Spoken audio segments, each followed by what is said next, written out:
내일 시장을 준비하는 4시 애프터마켓 시작합니다. 안녕하세요. 김주영입니다. 어제 코스피와 코스닥이 동반 사상 최고치를 경신했는데요. 오늘 국내 증시는 혼조세로 마감을 했습니다. 코스피가 상승 랠리를 이어가는 가운데 코스닥은 오늘 3거래일 만에 쉬어가는 모습이었는데요. 시장 어떻게 마감했는지 좀 더 자세하게 체크해 보도록 하겠습니다. 네, 오늘 코스피는 6,641포인트, 코스닥은 1,215포인트 선에서 마감을 했습니다. 특히나 코스피 오늘 6,700선 장중에 돌파를 하기도 했는데 일중 흐름 통해서 좀 더 자세하게 체크해 보시죠.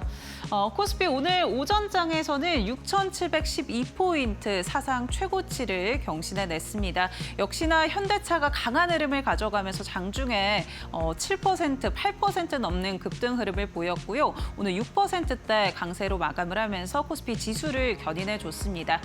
SK하이닉스 역시도 오늘 신고가 경신을 했는데 다만 상승폭을 줄이면서 마무리를 지었고요. 이에 따라 지수 역시도 고점 대비해서는 상승폭을 조금 줄이면서 마감한 모습 확인해 볼 수가 있습니다. 반면에 코스닥의 경우에는 오늘 장중에 계속해서 약세 흐름을 지속을 했는데요. 장중에 1.5% 넘게 밀리기도 했지만 낙폭은 다소 축소하면서 마무리를 지었고요. 다만 이 ABL 바이오를 중심으로 해서 제약 바이오 투심이 크게 위축이 됐던 모습들을 확인해 볼 수가 있습니다. 오늘 코스닥의 경우에는 0.86% 하락하면서 마감을 했습니다. 수급적인 부분도 같이 한번 정리해 보시죠. 오늘 유가증권 시장에서는 기관만이 순매수를 이어가면서 마무리를 지었습니다. 기관이 4거래일 연속 코스피 중심으로 순매수 이어가고 있는 가운데 장중에 개인과 외국인의 수급은 변동성이 있었는데 결국에는 매도로 가닥을 잡았고요. 개인이 1,300억 원 이상, 외국인이 1,900억 원 이상 팔아내면서 마무리 지었습니다. 오늘 코스닥을 이끌어줬던 건 그래도 개인의 수급이었는데요. 지수 방어에 나섰던 개인이고요. 2거래일 연속 담아내고 있습니다. 7,900억 원 이상 순매수하면서 마무리 지었다라는 점도 참고해 보시죠. 그렇다면 시장에서는 부각받았던 테마가 어떤 것들인지도 같이 한번 확인해 보도록 하겠습니다. 오늘 그야말로 철강주들이 날아오르는 모습들을 확인해 볼 수가 있었습니다. 중국에서의 이 공급량이 줄어들면서 국내 철강 관련주들에 대한 기대감들이 작용을 했는데요. 중국 하면 전 세계 철강 생산량의 50% 이상을 차지를 하고 있습니다. 중국의 경우에는 워낙에 원가 경쟁력도 갖추고 있고요. 또 중국이 정부에서 보조금을 지원하기 때문에 공급량이 굉장히 많은 상태였습니다.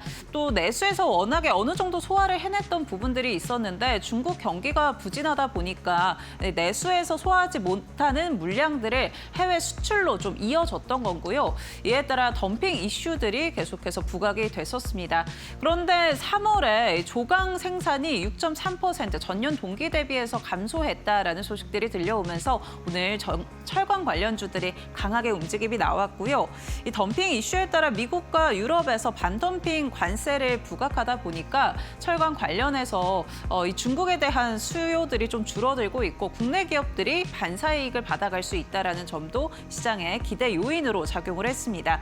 그렇다면 우리가 어떤 기대 효과를 좀 가져볼 수가 있을까요? 우선은 중국에서의 이 수입량이 줄어들었던 부분들이 국내 기업들이 채울 수 있다라는 거고요. 또 철강 유통 가격도 상승할 수 있다라는 점입니다. 증권사에서도 이 철강주들에 대해서 2분기부터는 실적이 더 개선될 것이다라는 전망을 내놓고 있는데요. 이에 대한 기대감들 오늘 종목 흐름에 반영이 됐습니다.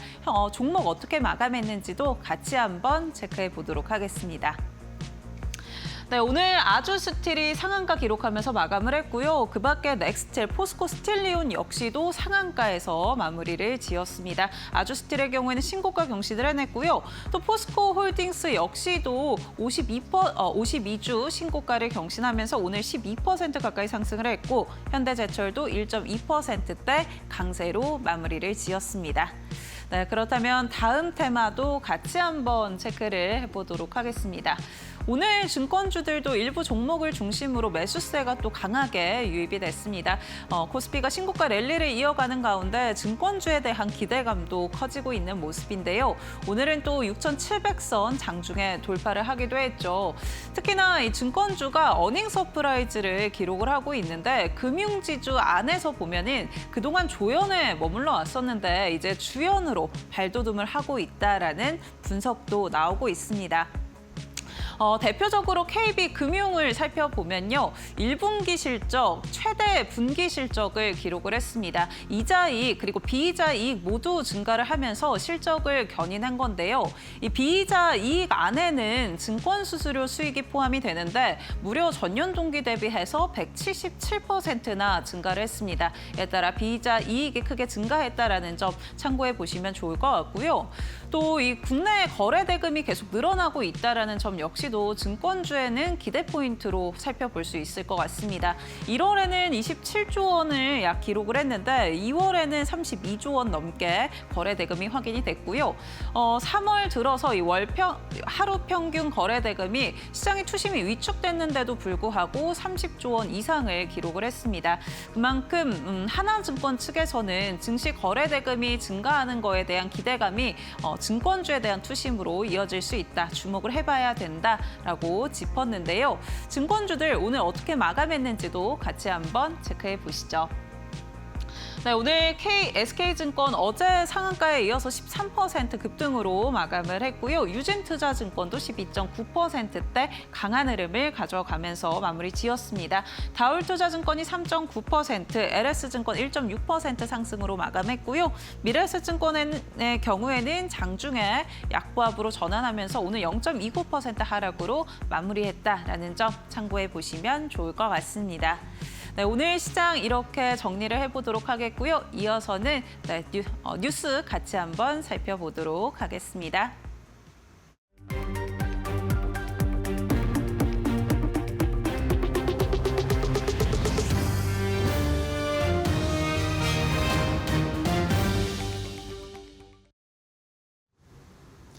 안녕하십니까. 오후 4시 이데일리 TV 뉴스 이동재입니다. 첫 번째 소식입니다. 세계 최대 철강 생산국인 중국이 철강 감산에 나선 가운데 이란도 철공 제품들의 수출을 금지한다고 밝히면서 국내 철강 관련 기업들의 주가가 동반 강세를 보였습니다. 세계 철강협회에 따르면 중국의 지난달 조강 생산량은 8,700만 톤으로 지난해 동월 대비 6.3% 감소한 것으로 나타났습니다. 중국이 전 세계 철강 생산의 절반가량을 맡고 있는 만큼 감산 기조가 이어질 경우 글로벌 철강 가격이 반등할 것이란 기대감이 투심을 자극했습니다. 같은 기간 전 세계 조강 생산량은 4.2% 감소했는데 중국을 제외한 타 지역의 감소폭은 1.6%에 그친 것으로 나타나 사실상 글로벌 조강 생산 감소의 대부분이 중국의 감산에 기인했습니다. 이 밖에도 로이터 통신에 따르면 이란이 다음 달 30일까지 철강 슬래브와 철판 수출을 금지한다고 밝혔고 이는 미국, 이스라엘과의 군사적 긴장감이 고조되는 가운데 자국 철강 산업이 공격 대상이 되자 방어적 조치를 취한 것으로 해석됐습니다. 철강 관련 기업들이 오늘 어떻게 장을 마쳤는지 스탁 확인해 보겠습니다. 오늘 포스코홀딩스 같은 경우는 46만 6,500원으로 장을 마쳤습니다. 오늘 48만 1,500원까지 오른 모습을 보여줬고요. 11%대 강세 이어가는 모습 보였습니다. 오늘 포스코 스틸리온을 포함해서 제강 중소형 기업들이 오늘 일제히 상한가를 기록하는 모습을 보였는데요. 포스코 스틸리온도 상한가 기록하면서 9,130원에서 장을 마쳤습니다. 삼성 SDI가 올해 1분기 1,500억 원 규모의 영업 손실을 기록했다고 발표했는데요. 지난해에 비해 영업 손실이 60% 넘게 축소되며 하반기 흑자 전환에 대한 기대감을 높였습니다. 삼성 SDI는 올해 1분기 3조 5,764억 원의 매출과 1,556억 원의 영업 손실을 기록했다고 밝혔습니다. 지난해 1분기보다 매출은 12.6% 늘었으며 영업 손실은 2,785억 원, 64.2%나 축소됐습니다. 또한 당기순이익은 561억 원으로 흑자 전환에 성공했는데 삼성 SDI는 ESS 배터리 수주 확대와 전기차 배터리 사업의 고객 및 제품 포트폴리오 다각화, 미래기술 경쟁력 제고 등으로 성과를 거뒀다고 말했습니다. 북미 시장에서의 ESS 수주 확대에 따라 ESS 생산 능력의 2, 3년치 물량을 상당 부분 채워나갔으며 연평균 30% 이상의 성장을 보일 것이라 자신했고, 유럽 내 주요 국가에서 전기차 보조금 제도입을 추진하고 있다며 헝가리 공장 가동률은 하반기 70% 이상 개선될 것으로 예상했습니다. 삼성 SDI 관계자는 2분기 역시 글로벌 경영 환경의 불확실성이 이어질 것으로 보이지만 사업 부문별 대응 전략을 차질 없이 실행해 하반기 분기 흑자 전환을 달성할 것을 이루겠다고 말했습니다. 이어서 삼성 SDI의 오늘 마감가 확인해 보도록 하겠습니다. 삼성 SDI가 오늘까지 8거래일 연속 상승에 성공했습니다. 오늘 7.09% 오르면서 68만 원 선에서 장을 마쳤습니다. LG전자가 엔비디아와 함께 로봇 AI 분야의 협력을 구체화할 것이라는 기대감에 투심이 집중되는 모습을 보였는데요. 오늘 양사 간의 협업을 논의할 것으로 알려졌습니다. LG전자는 오늘 젠슨항 엔비디아 CEO의 장녀인 메디슨 황 옴니버스 및 로보틱스 제품 마케팅 수석이사를 만나 양사 간 전략적 협업 방안을 논의할 예정입니다. 업계에 따르면 류재철 LG전자 CEO와 회동을 갖고 LG전자의 홈로봇 LG클로이드를 엔비디아의 로보틱스 플랫폼 아이작에 접목하는 방안을 협의할 것으로 전해졌습니다. 이와 별개로 구광모 LG그룹 회장은 오늘 구글 딥마인드의 데미스 하사비스 CEO와 만남을 가졌습니다. 이번 회동을 통해 LG AI 연구원과 구글 간의 기술 시너지를 극대화하며 글로벌 AI 생태계 확장을 위한 파트너십을 공고히 할 것으로 관측됐습니다. 업계에서는 LG전자와 글로벌 기업들의 AI 및 로보틱스 협력이 구체화되면서 단순히 기술 제휴를 넘어 통합 생태계 구축으로 이어질 수 있다고 평가했습니다. 이어서 LG전자의 오늘 종가 확인해 보도록 하겠습니다. LG전자 오늘 14만 8,900원까지 장중에 오르면서 52주 신고가 근처까지 고점을 높였습니다. 장중 상승폭이 조금은 조정되면서 14만 원 선에서 장을 마쳤는데요. 7.69% 오르면서 장을 마감했습니다. ABL 바이오의 글로벌 파트너사인 컴퍼스 테라퓨틱스가 담도암 치료제 후보 물질의 글로벌 임상 2상과 3상 결과를 발표했는데요. 제한적인 성과에 그쳤다는 소식에 주가가 급락세를 보였습니다. 캠퍼스 테라퓨틱스는 ABL 바이오가 기술 이전한 이중항체 항암제 토베시미그의 임상 2, 3상 결과를 공개했는데 암의 성장을 늦추는 지표는 대조군 대비 2배 이상 연장돼 종양의 감소 측면에선 성과를 보였으나 환자의 최종 생존 기간을 나타내는 지표에서는 통계적 유의성을 확보하지 못한 것으로 나타났습니다. DS투자증권은 이번 임상을 통해 미국 식품의약국 FDA에서 요구한 전체 생존 기간의 통계적 우월성을 입증하지 못했기 때문에 해당 신약의 FDA 허가를 획득하기는 쉽지 않을 것으로 전망했습니다. 다만 해당 물질이 타깃하던 담도암 시장의 경우 본래 상업성이 없어 가치가 미미했다며 이번 임상 실패가 ABL 바이오의 기업 가치에 미치는 영향은 매우 제한적일 것이라고 평가했습니다. 오늘 ABL 바이오의 마감가 확인해 보도록 하겠습니다. ABL 바이오가 오늘 계속해서 20% 부근, 마이너스 20% 부근에서 움직임을 이어갔는데요. 19.28% 내리면서 13만 9,400원 선에서 장을 마쳤습니다. 지금까지 이데일리 TV 뉴스 전해드렸습니다.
효성중공업 주가가 한 주당 390만 원을 넘어서며 국내 증시 초우량 황제주로 떠올랐다. 효성중공업은 지난 27일 10.95% 오른 394만 1,000원의 장을 마감했다. 1년 전 45만 원배였던 주가는 무려 758% 폭등했으며 증권가에서는 목표 주가를 500만 원까지 제시하고 나섰다. 이러한 폭등의 배경에는 인공지능 사이클이 있다. 전 세계적으로 AI 데이터 센터 증설이 이어지며 전력 수요가 폭증하자 변압기와 차단기 등 초고압 전력기기 시장이 심각한 공급 부족 상태에 빠졌기 때문이다. 전문가들은 현재의 반도체 대란처럼 전력기기 부족 현상도 당분간 지속될 것으로 보고 있다. 특히 1분기 영업이익이 전망치를 밑돌았음에도 주가는 오히려 강세를 보였다. 증권가는 이를 수익성 악화가 아닌 실적 인식 시점의 차이로 분석하며 2분기에는 이연된 이익이 반영돼 실적이 한 단계 더 도약할 것으로 내다봤다. 유례없는 고가 행진에도 사측은 현재 액면 분할을 검토하지 않는다는 입장이어서 효성중공업의 황제주 지위는 당분간 유지될 전망이다.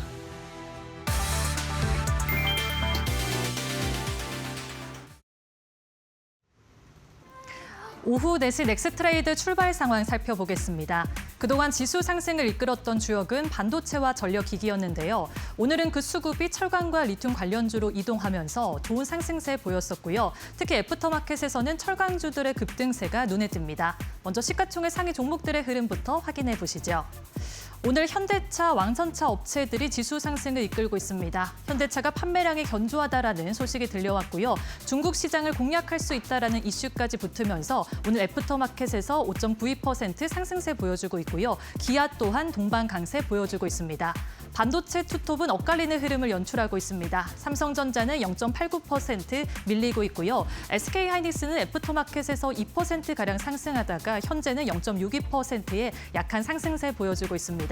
어제 노무라증권에서 SK하이닉스에 대해서 목표 주가를 230만 원까지 상향하는 리포트가 있었는데요. 반면에 BNK증권에서는 SK하이닉스를 관망하는 게 좋다라는 리포트를 내놓았습니다. HBM4에 대한 수익성이 생각보다 낮을 수 있다는 점, 여기에다가 AI 슈퍼사이클이 하반기에 둔화될 수 있다는 점을 들었는데요. 따라서 SK하이닉스 주가 계속해서 체크하셔야겠습니다. 다음은 코스닥에서도 시가총액 상위 종목들 확인해 보겠습니다. 바이오에 웃고 바이오에 운다라는 말이 딱 어울릴 것 같은데요. 그동안 삼천당 제약 이슈로 마음을 힘들게 했던 종목들이 어제 그나마 회복세를 보였었는데 오늘 ABL 바이오에서 악재가 또 한 번 터지면서 알테오젠과 삼천당 제약 모두 다 애프터마켓에서 하락하고 있습니다. 알테오젠은 0.40% 약하게 밀리고 있고요. 삼천당 제약은 3.03%의 낙폭이 깊습니다. 그래도 2차 전지 단에서는 견조한 흐름 보여주고 있는데요. 에코프로와 에코프로비엠 모두 애프터마켓에서 3일 내내 하락세 보여주다가 오늘 반등에 성공하면서 3.07%, 2.17%의 상승세 보여주고 있습니다. 그렇다면 이제 코스피에서 상승하고 있는 상위 종목들의 흐름 확인해 보시죠. 오늘 철강주와 리튬 관련주들이 눈에 띈다라고 언급을 해드렸는데요. AI 열풍이 시작되면서 AI 데이터 센터에 대한 수요 또한 늘어나고 있습니다. 따라서 ESS와 배터리 수요 또한 확대될 것이다라는 전망이 있는데요. 따라서 리튬 가격 또한 상승하고 있고요. 리튬을 만드는 철강과 원자재 쪽에 오늘 수급이 많이 붙었습니다. 넥스티는 상한가 터치하면서 29.89% 폭등세 보여주고 있고요. 전반적으로 다 철강주들 강세 보여주면서 TCC 스틸은 20%대, 한국철강과 포스코홀딩스, 여기에 세아제강지주까지 11%대 시세 분출하고 있습니다. 다음은 코스닥에서도 상승하고 있는 상위 종목들 확인해 보시죠. 코스닥에서는 반도체 장비주들 그리고 2차 전지 소재와 부품단에서 강세 보이는 종목들이 많았습니다. 일단 PSK홀딩스는요. 반도체 장비주 쪽에 있어서 업황이 돌아올 것이다라는 기대감이 들어왔는데요. 그래서 오늘 12.02%의 상승세 보여주고 있고요. 2차 전지 재료와 부품은 어제도 흐름이 좋았는데 오늘도 상승세 이어가면서 덕산테코피아가 8.50%, 솔브레인홀딩스가 8.45%의 시세 분출하고 있습니다. AP시스템은 개별적인 이슈로 움직이고 있습니다. 디스플레이를 만드는 회사인데요. OLED에 대한 수요가 늘어날 수 있다라는 기대 돋치면서 9.93%의 상승률 보여주고 있습니다. SW도 역시 10.85%의 상승세 보여주고 있습니다. 지금까지 애프터마켓 흐름 살펴봤습니다.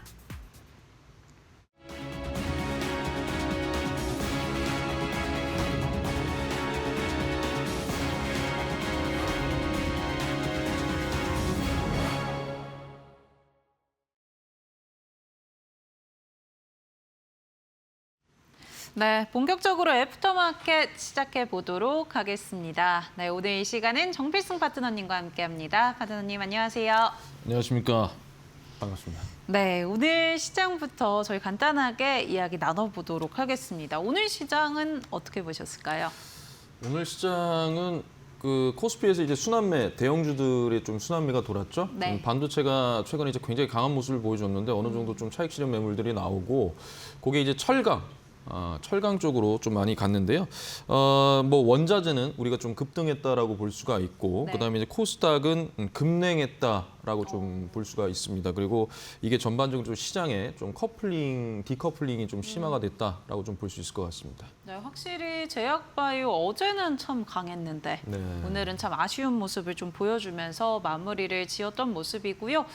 한 줄 평을 하자면 어떻게 정리를 좀 해주실까요? 네.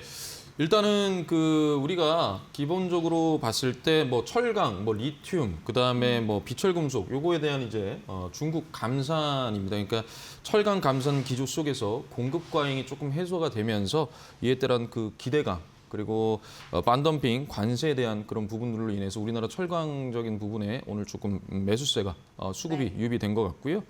그다음에 ESS 이 열풍이지 않습니까? 굉장히 그쵸. 열풍인데 이에 따라서 ESS에 대한 수요가 또 증가가 되면서 결국에는 리튬 가격도 2년 5개월 만에 또 최고치를 또 달성을 했습니다. 네. $20를 돌파하면서 전반적으로 오늘 원자재들이 엄청나게 올라가지고 코스닥에서 뭐 ABL 바이오의 어떤 그런 흔듦이 있었기 때문에 오늘 전반적으로 코스닥은 수급이 조금 빠져나가는 그런 모습을 좀 보여줬던 네. 것 같습니다. 확실히 좀 엇갈린 흐름을 보여줬는데요. 그 가운데 또 오늘장에서 좀 특징적으로 볼 종목들 어떤 게 있었을까요?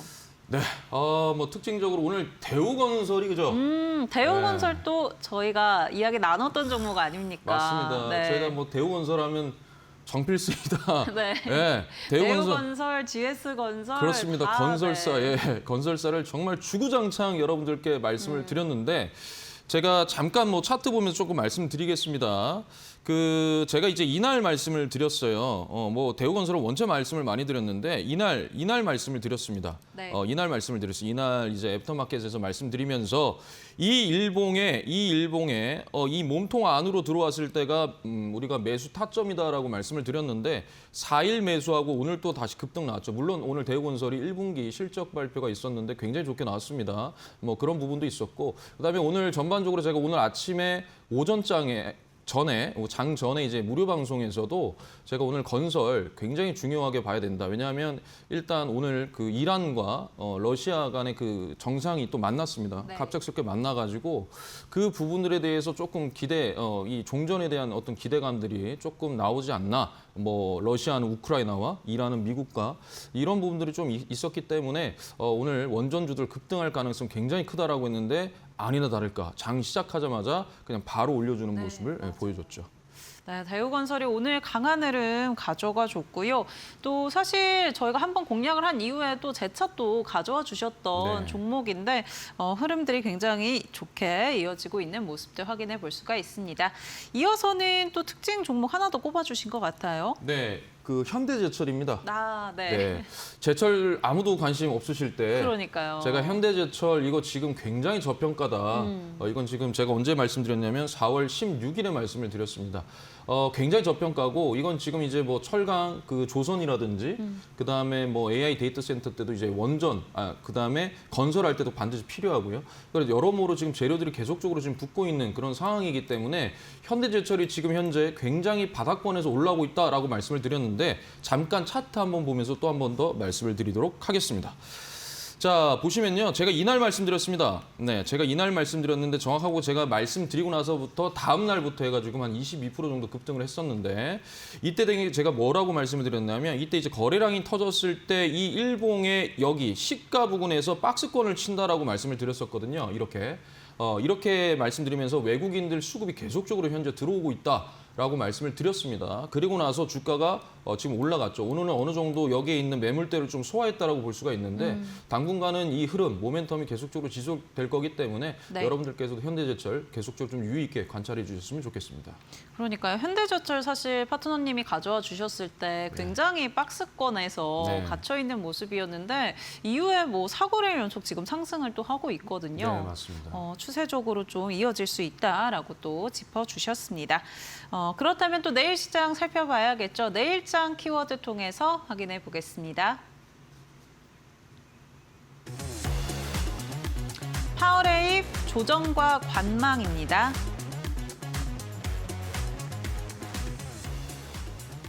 네, 첫 번째 키워드는 파월의 입입니다. 이번 주 또 FMC가 예정이 되어 있죠. 그 뭐 일단 파월 의장이 마지막이잖아요. 네. 마지막 그 FOMC 회의인데 이번에는 점도표가 없습니다. 이번 회의는 점도표가 없어서 앞으로 금리의 방향성에 대한 부분을 조금 알 수는 없지만 그래서 파월의 입이 정말 중요하다. 파월 연준 의장이 과연 어떠한 얘기를 하느냐. 그리고 금리의 방향성을 어떤 식으로 얘기를 할 것이냐에 따라서 향후에 금리의 방향성이 어느 정도 좀 결정이 될 것 같은데 네. 뭐 일단 케빈 워시 연준 그 의장 지명자가 될 확률이 굉장히 높은 것 같아요. 어찌됐든 파월 연준 의장에 대한 그 수사도 중단이 됐고 그에 따라서 뭐 총 민주당 의원도 이 지금 그 케빈 워시 그 연준 지명자에 대한 부분도 또 긍정적으로 좀 바라보고 있기 때문에 좀 더 빨리 임명이 된다면 네. 연준의 이제 금리에 대한 방향성이 조금 더 나올 것이다. 그런데 일단은 뭐 빅테크 기업 실적 발표도 있고요. 주말 네. 동안 그런 부분들도 있고 그다음에 연준 회의도 있기 때문에 지금 그래서 좀 관망의 태도인 것 같아요. 그래서 조금 어느 정도 매물 추세가 좀 나온 것 같고 특히나 반도체에서 좀 그런 기조가 보인 네. 것 같고요. 그러면서 좀 원자재 쪽으로 조금 수급이 쏠리지 않았나. 그래서 우리가 당분간은 일단 파월 연준 의장의 입을 조금 집중해서 봐야 된다라고 말씀드리고 싶습니다. 네, 이번 주 반도체 빅테크들의 실적 발표가 굉장히 예정이 되어 있는데 그만큼 좀 지켜보자라는 심리가 강한 것 같다라고 또 파트너님이 이야기해 주셨고요.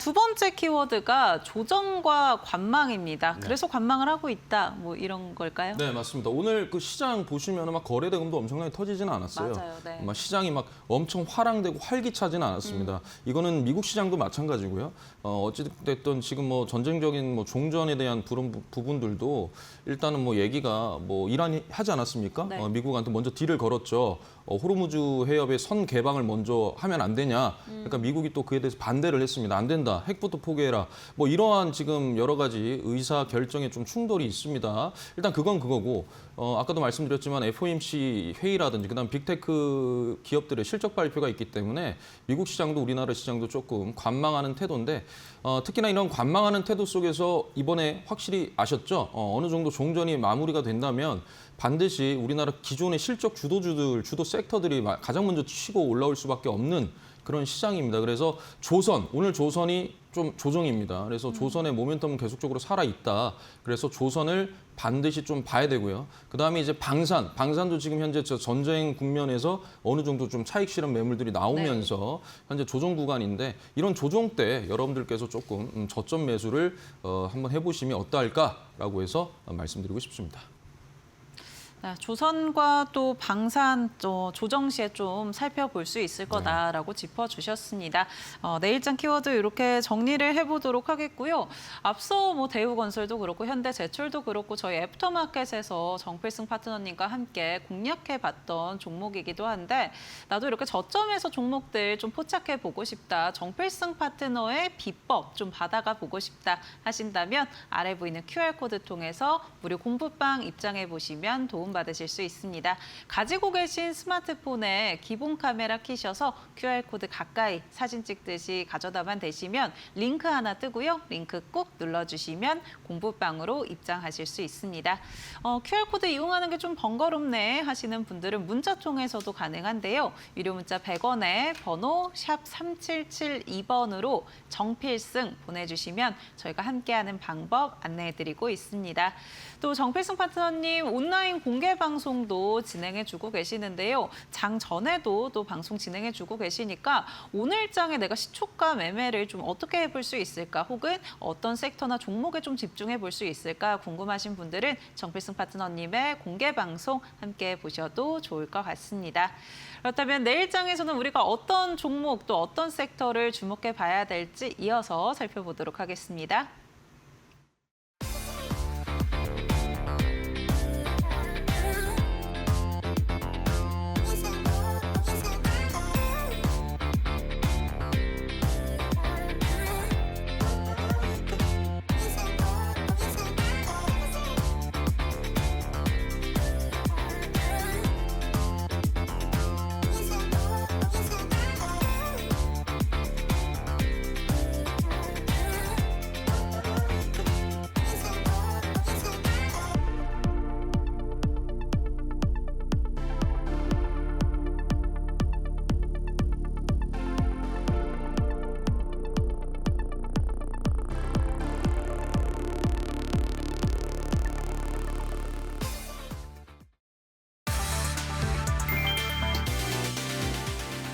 이란 전쟁의 여파가 에너지 위기를 넘어 글로벌 IT 공급망을 정조준하고 있다. 전자기기의 신경망으로 불리는 인쇄 회로 기판 PCB 가격이 최근 한 달 사이 최대 40%나 폭등했다. 원인은 이란의 사우디 석유화학 단지 공격이다. 이로 인해 PCB 제조의 핵심인 PPE 수지 세계 공급의 70%가 중단되며 구조적 충격이 시작됐다. 여기에 PCB 원가의 60%를 차지하는 구리 가격도 30% 이상 치솟으며 설상가상의 상황이 연출되고 있다. 현재 에폭시 수지 등 주요 화학 소재의 조달 기간은 기존 3주에서 15주로 무려 5배나 늘어난 상태다. 대덕전자 등 국내 주요 기업들도 삼성전자와 SK 하이닉스 등 고객사를 상대로 긴급 가격 인상 협의에 착수했다. AI 서버와 스마트폰 수요가 급증하는 가운데 터진 이번 공급망 마비로 인해 전자기기 가격 인상도 불가피할 전망이다. 업계에서는 이제는 고객 대응보다 원자재 확보가 더 시급한 전쟁터라는 탄식이 나오고 있다. 2026년 1,300조 원 규모로 성장할 PCB 시장이 지정학적 리스크라는 거대한 암초를 만나며 IT 업계 전반에 비용 부담이 빠르게 커지고 있다.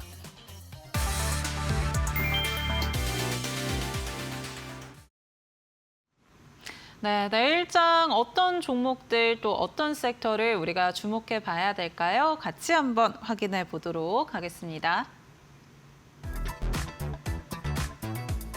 조선기자재주 조정, 여전히 강한 모멘텀.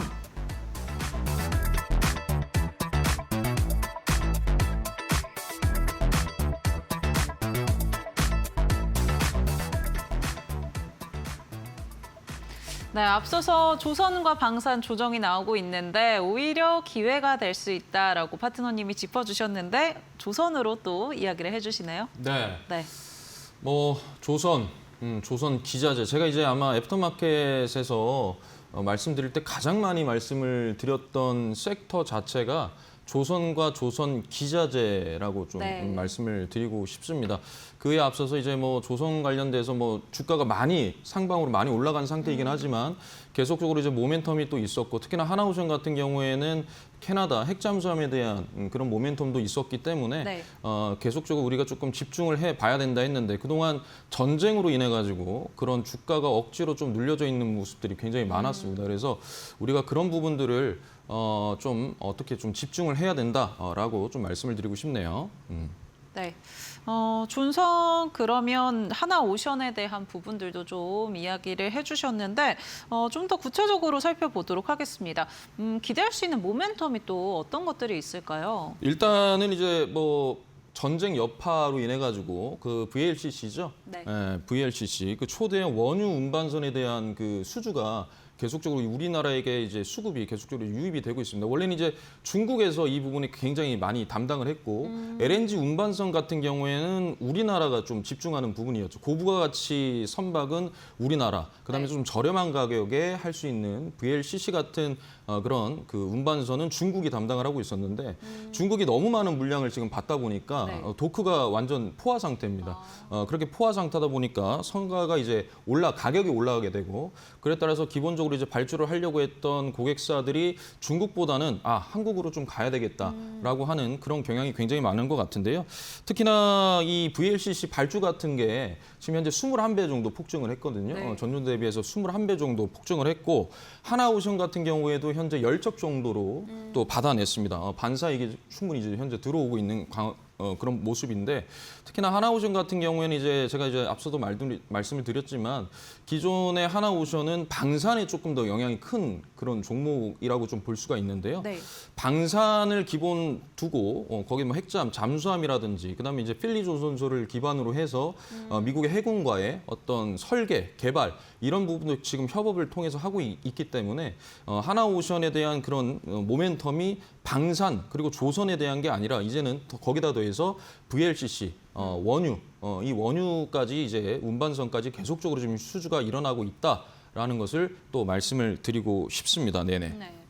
중국에서의 발주량이 증가하다 보니까 이 반사이익이 국내까지 좀 이어지고 있는 것 같고요. 네네. 또 아무래도 또 조선하면 이 마스가 기대감이 컸는데 이 부분 역시도 이제 하반기부터는 좀 유입이 된다라고 네. 살펴보면 좋을 것 같네요. 네, 맞습니다. 네. 뭐 한화가 이제 뭐 필리 조선소도 지금 현재 이제 투자를 해가지고 네. 6월 달에 확장 공사를 또 한다고 했잖아요.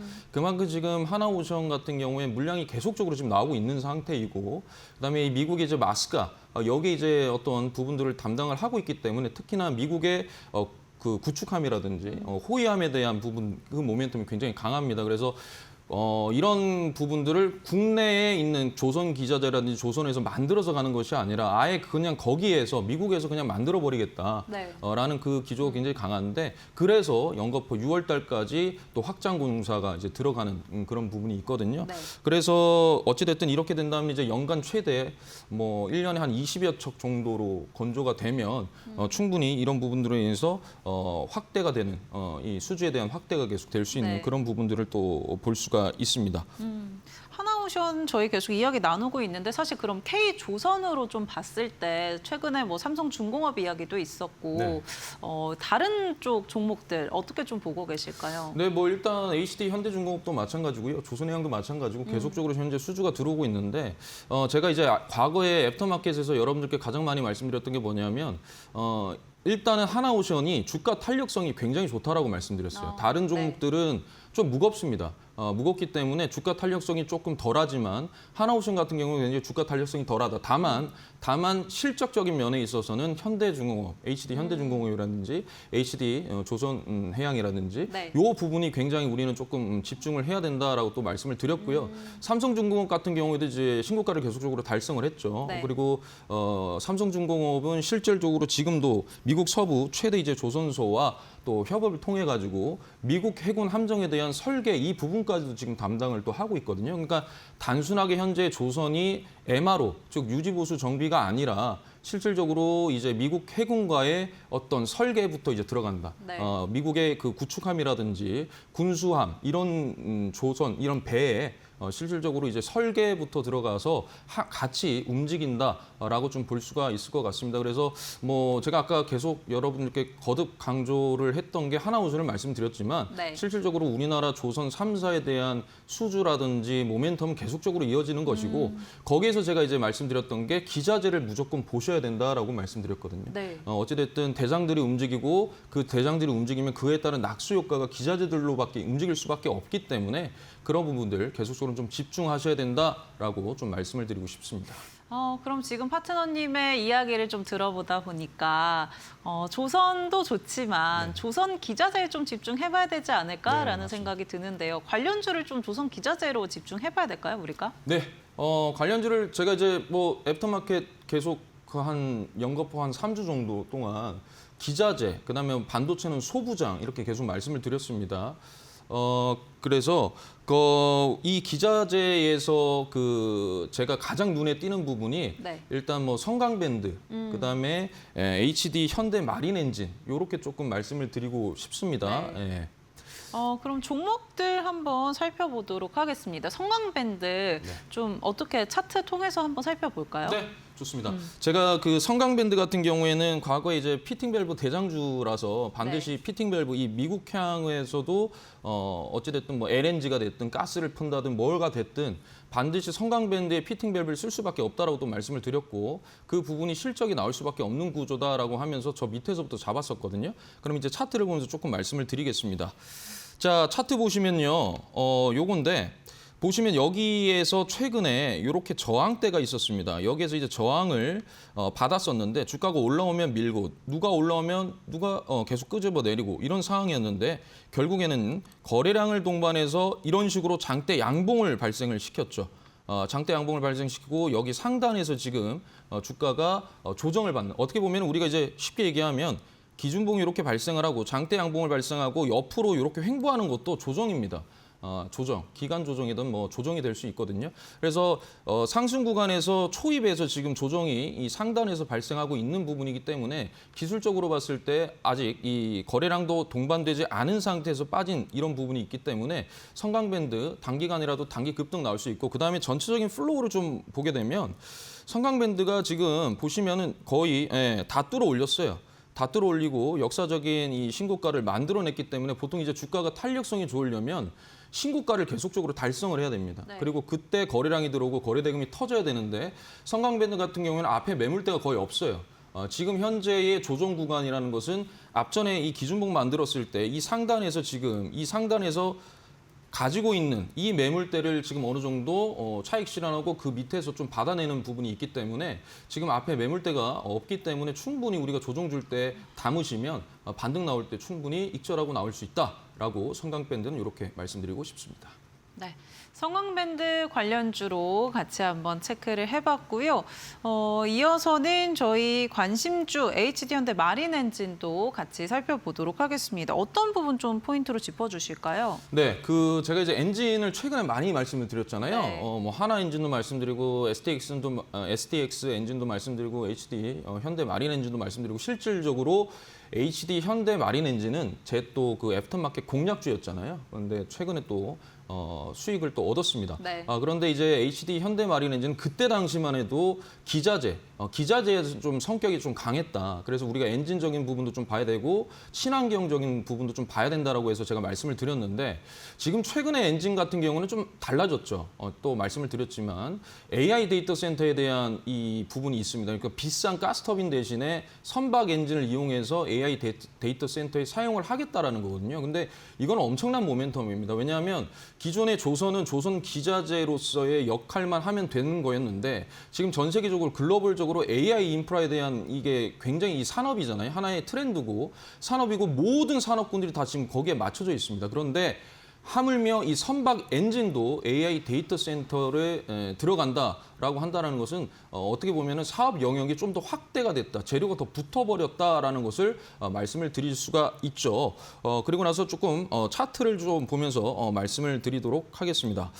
네, 요게 이제 현대 마린 엔진입니다. 현대 마린 엔진인데 보시면 현대 마린 엔진은 이제 과거에는 이렇게 바닥입니다. 그러니까 물론 여기서 액면 분할을 해가지고 지금 바닥권이긴 하지만 전체적인 플로우를 놓고 보면 아직까지 상방이 엄청나게 열려 있는 종목이거든요. 이제 시작이다라고 좀 볼 수가 있는데 이제 최근을 좀 놓고 보면 최근에 보시면은 제가 이렇게 좀 저항대를 그어놨는데 여기서 보시면은 저항이 이렇게 부딪히죠. 주가가 올라갔다가 뚫어내지 못하고 빠졌다가 다시 한 번 더 올리려고 했는데 못 뚫었습니다. 그리고 나서 주가가 하락 추세였다가 다시 반전을 줬는데 문제는 이때 거래량이 엄청나게 들어오면서 다시 뚫어냈다라는 거죠. 그러니까 이 박스권을 결국에 뚫어냈다라고 하는 것은 그 상방을 추세가 완전히 지금 현재 전환이 됐다. 그래서 상승 추세로 지금 들어가는 그 초입이다라고 우리가 볼 수 있고 대개는 이제 이런 구도를 뭐라고 하냐면 상승 1파 구간, 2파 구간 눌림목이고 이제 3파 구간, 즉 직전 고점을 깬 그 부분이다라고 좀 말씀을 드릴 수가 있습니다. 그래서 조금 더 확대해 보면 지금 이 구간이거든요. 지금 보시면은 과거에 얼마 전에 여기에서 보면 거래량이 들어오고 이게 이제 기준봉이에요.